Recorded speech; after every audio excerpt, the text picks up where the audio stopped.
In 1962, Steve Russell and several collaborators at MIT developed Space War, or Space War, a simple game where two players controlled opposing spaceships, trying to blast each other into stardust and avoiding meteors. 4 years earlier, in 1958, William Higginbotham created Tennis for Two, a head-to-head game of tennis. Historical achievements, yes, but I find them interesting because they set a precedent. The first video game was competitive. The second video game introduced combat. Nobody really bats an eyelash at it, but combat is nearly inseparable from video games, much more so than any other medium. Take a look at any top 100 movies list. How many of them would you describe as action? Let's widen it a little. How many have murder or fighting in them? If you were to review each of them, would you spend time analyzing those scenes the same way you would John Wick or The Raid? Now look at any top 100 games list. How many of them feature fighting or combat as a central mechanic? There might be one scene in a movie or book or play with violence, but often large chunks of a game's design will be around its combat. Combat is basically expected. For some possible explanations, we need to go back to Space War. Video games are founded on competition. Sports have always been an integral part of culture, and board games like chess or Go take some of the fundamental appeals of sports and translate them into a sedentary activity. Video games, then, are an evolution of that idea.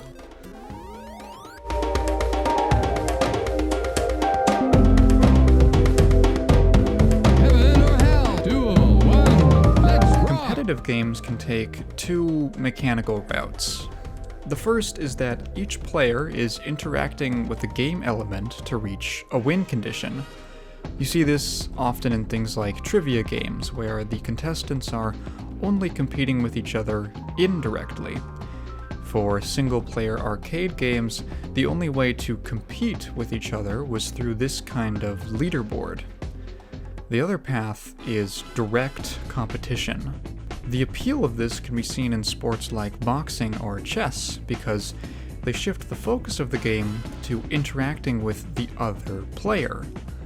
It's more of a social activity, and as humans are social creatures, we tend to have more investment in competitions that tap into that nature. Whether it's for a desire to prove yourself compared to others, to spite someone else, or any number of motivations, the game is now interpersonal. Competitive Tetris has existed for years and is actually pretty hype, but it took Tetris 99 to turn it into a battle royale for a new wave of interest. Simply adding a mechanic where you could inconvenience another player made winning and losing more personal. You didn't just lose because of your bad decision making or failure to keep up. It was at least partly caused by your opponent. But video games don't need to be about abstract tetronymos falling down in a void. They can be about a lot of things. Sports games are still popular, but ever since Space War, you see the prevalence of violence represented in competitive games. Getting a ball into a net or giving your opponent an anxiety attack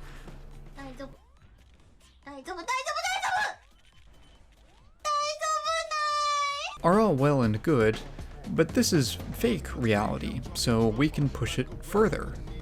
What's a greater emotional height than literally killing your opponent? Or maybe just knocking them out? Or actually, yeah, killing them. Kano wins. Flawless victory fatality. Combat is what happens when the mechanical and the aesthetic come together. Plus R would still be a mechanically tight fighter, but it's so much better when you can do a big punch like this.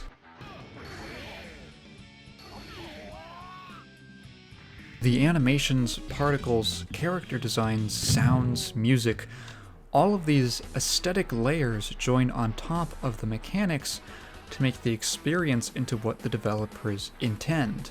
A lighthearted brawler, a gritty tactical shooter. Hell. Okay, that's all well and good, but that's just multiplayer games. Why do entirely single-player games feel the need to include combat when it isn't explored as part of their themes? When I heard that Disco Elysium was an RPG without any combat, I thought, well, that's weird. Even though RPGs, and especially JRPGs, are so much more driven by their writing than other genres, they always have combat systems. To understand why, I'll double back to what I just asked. Part of their themes. This is a misleading question because it assumes that a game's themes are only contained in its writing. And that's why I say writing instead of story or narrative, because mechanics are themes. Combat doesn't have to be a needless appeal to a want for violence, it's a means to tell a story. Mega Man X has been talked to death, I get it, but it has to be brought up. The game has a bare-bones plot, basically just an intro stage, 8 levels, and a final gauntlet with more story stuff, but the narrative is actually told through the gameplay.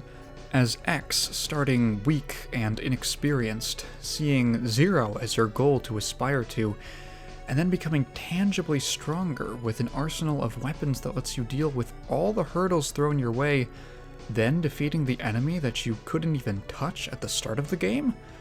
That's a whole character arc, and it's conveyed with almost no dialogue.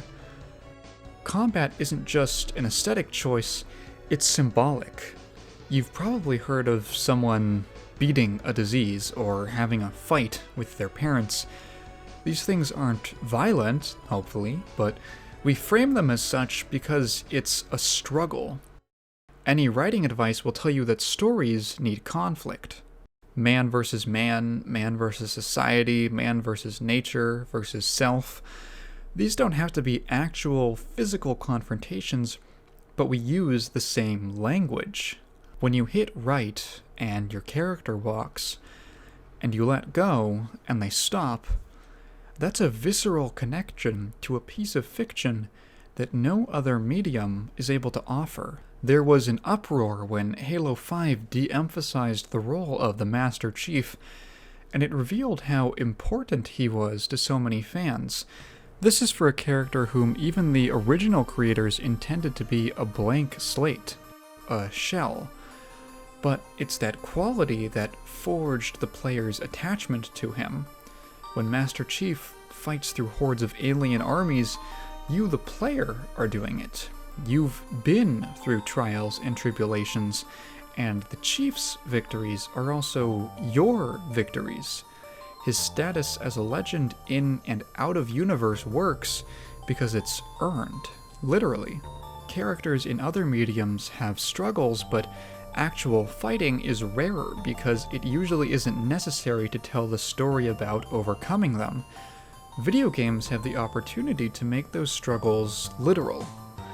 And now, not every game is going to be so symbolic, in fact, most aren't. This is what I think people are missing when they say stuff like, Uncharted has ludonarrative dissonance, because those games are never trying to tell a story about violence or PTSD, and certainly not through their mechanics. Just as most films aren't going to have super meaningful shot composition or music choice, most games are going to focus on their gameplay ideas first, and won't worry that much about tying everything together for a theme. Most movies aren't Synecdoche, New York, and most games aren't Undertale. They don't have to be.